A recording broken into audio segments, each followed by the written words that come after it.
What's up, y'all? It's your girl, Nicole Lynn Gray, to be clear, hashtag the gray area, and it's Tuesday. So, you know what time it is. It's time for Come to Find Out. So what we waiting on? Let's get straight to the business.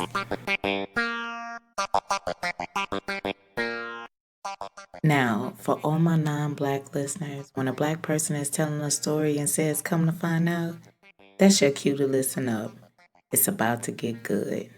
Now, the tone and the pitch tells you how juicy what's to follow really is. Here's an example. Girl, I went to pay the taxes on my house yesterday. Come to find out they were paid. The tone and pitch, bright and airy. What followed?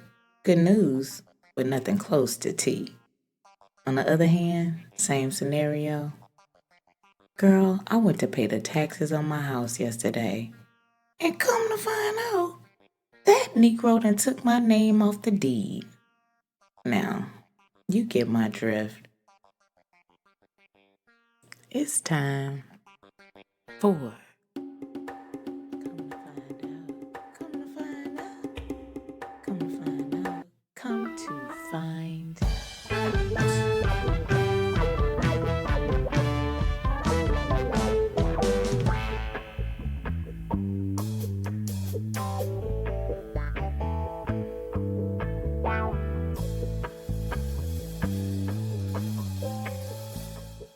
Tomorrow, September 11, 2019, marks the 18th anniversary of the deadliest terrorist attacks carried out on American soil.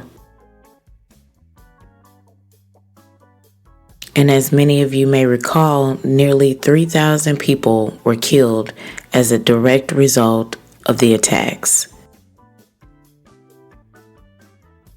Tributes will be held all over the country, including those places where the terror attacks occurred. In New York City at the Memorial Plaza at the World Trade Center site, a ceremony hosted by the 9/11 Memorial and Museum will feature a traditional reading of the names of those 2,600 people who died after two hijacked planes smashed into the World Trade Center's Twin Towers.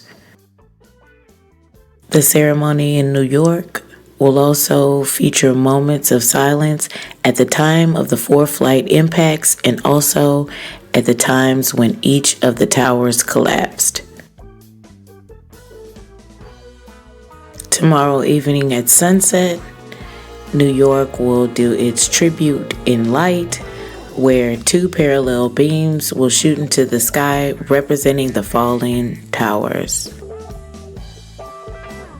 In addition to paying homage to those who lost their lives on 9/11, the New York Memorial will also pay homage to those who were killed, sickened, or injured due to toxins that were released from the wreckage. Victims who lost their lives as a result of American Flight 77 crashing into the Pentagon in Arlington, Virginia, will also be remembered tomorrow. Like in New York, the Pentagon Memorial will host its annual remembrance just for families of victims of 9/11. Other commemorative events will be held around Washington that will be open to public participation, including a moment of silence at 9:37 a.m., which will mark the time that American Flight 77 hit the Pentagon. There will also be a 9/11 Promise Run, which is a multi-day run that starts at the Pentagon Memorial and is scheduled to end on Wednesday at Ground Zero in New York. This year, in addition to the Promise Run, there will also be a biking expedition from the Pentagon Memorial to Shankesville, Pennsylvania, the site of the final 9/11 terror attack. The 40 who died in Shanksville and who have been dubbed heroes and whose bravery was depicted in the 2006 movie Flight 93 will be remembered in a ceremony in a small town just north of Shankesville. And as we all recall that tragic day that happened 18 years ago, and we remember so vividly what we were doing, where we were, who we were with, because the events were so tragic, our hearts continue to go out to those who lost loved ones on that day. And we expect our president to lead the charge in our condolences.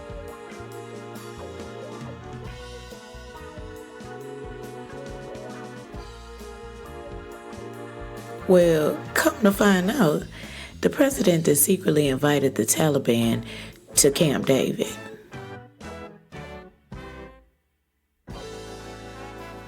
You know the Taliban, the ones who took credit for the 9/11 attacks? That Taliban.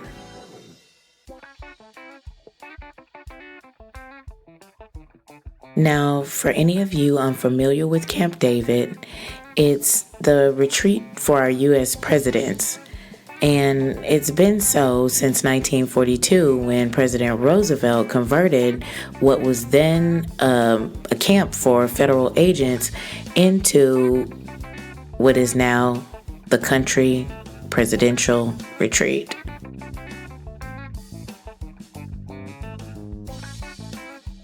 No one knew of the president's plans to host the Taliban at the presidential retreat until he called the plans off via Twitter on Saturday night. In a series of tweets, the president revealed the secret meeting that he had planned for this past Sunday, where he would meet with Taliban leaders and separately with the Afghan president to discuss peace negotiations, which would have ended America's 18-year war in Afghanistan.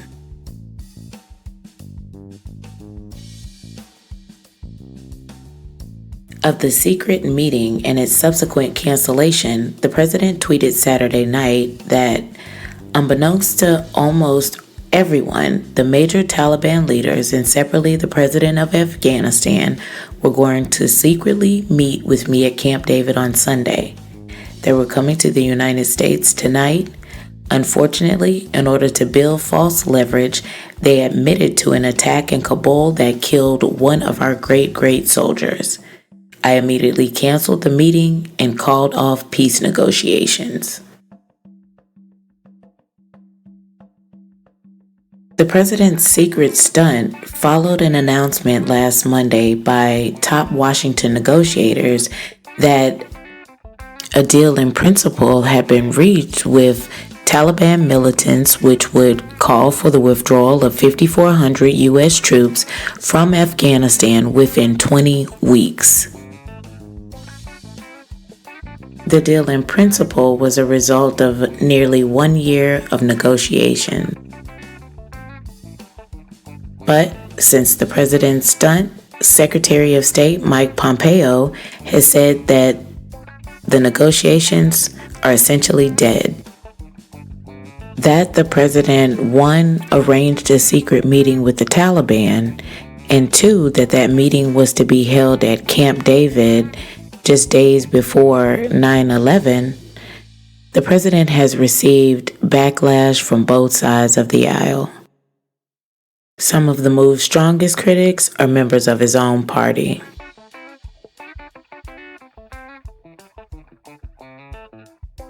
Notably, Representative Liz Cheney, daughter of former Vice President Dick Cheney, who was vice president during the time of the 9/11 attacks, wrote in a tweet that Camp David is where America's leaders met to plan our response after Al-Qaeda, supported by the Taliban, killed 3,000 Americans on 9/11. No member of the Taliban should set foot there ever. Now, it is to be seen what all of this means to our overall national security, but with peace talks now suspended,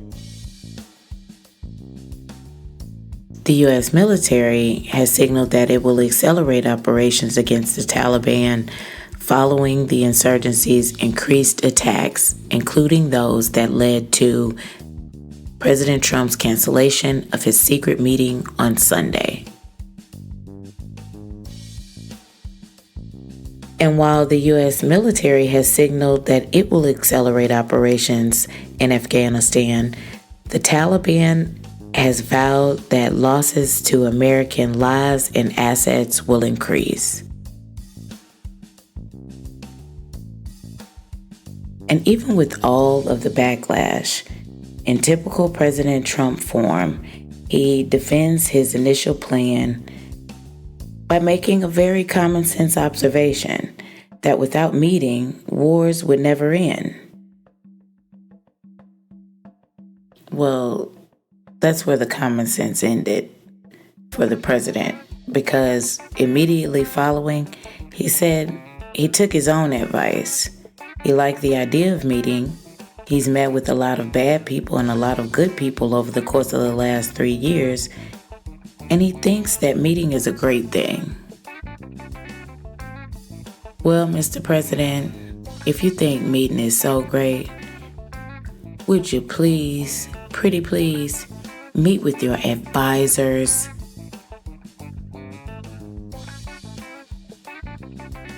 But y'all, while the nation continues to sort through these shenanigans, I'll be keeping up and I'll be coming right back to you with all of the information. Until next time, I'm out.